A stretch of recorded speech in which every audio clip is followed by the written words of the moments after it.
Njëri që beson në Zot për i pa fe. Po s'kemi nevojë me pas fe, sepse Zoti i do dietartë. Zoti i do më shumë Nikola Teslën, edhe Einsteinin, edhe Newtonin, edhe atë çunin atje e do shumë. Realisht jam si ty edhe unë.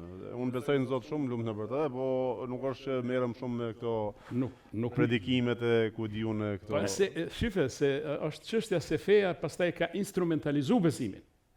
Po, e ka instrumentalizuar, dikush e ka Po, mos të flasim tash me dikush e mirë përdor, dikush e keq përdor, nuk jam i asaj anë, s'du me hin atë profesion, po mendoj me fol për çështjen e klerikëve, po dihet për shembull e ki inkvizicionin në atë kohë, i ki Shën Palin, Shën Pjetrin, me radhë, krejt Roma i ka kryqëzuar. Domethënë 300 vjet mbrapa i ka kuptuar që e ka gabim. Ne kemi edhe Konstantinin e Madh, i cili i pari e ka pranuar, e ka institucionalizuar besimin krishter. Ka qenë nga nishi me preardhë i lirë. Por domethënë ne pastaj me kohën nuk kemi ditë dhe nuk dim me i shfryzu. Edhe terri edhe pluni i historisë na i kanë mbulu.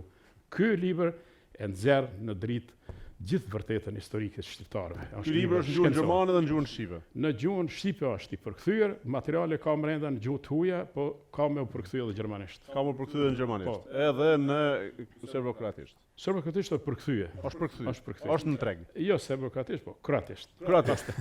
Okej, më mirë. Ku i keni holumtuar këtë këto informacione për këtë libër, se për shoh shumë. Këto janë shkencëtarë, domethënë janë materiale të shkencëtarëve që kanë marrë pjesë në simpoziumin 2000 vjet kështrim të shqiptarëve. Në për arkiva të ndryshme në gjithë. Ata janë me shkencëtar me emën, me renome, domethënë këtu s'ka nevojë me verifikue. Unë të falenderoj shumë, do kemi kohë dhe rast herë tjetër për të zhvilluar intervistë më të gjerë, zoti Hasani, dhe të bëjmë diçka më me kohë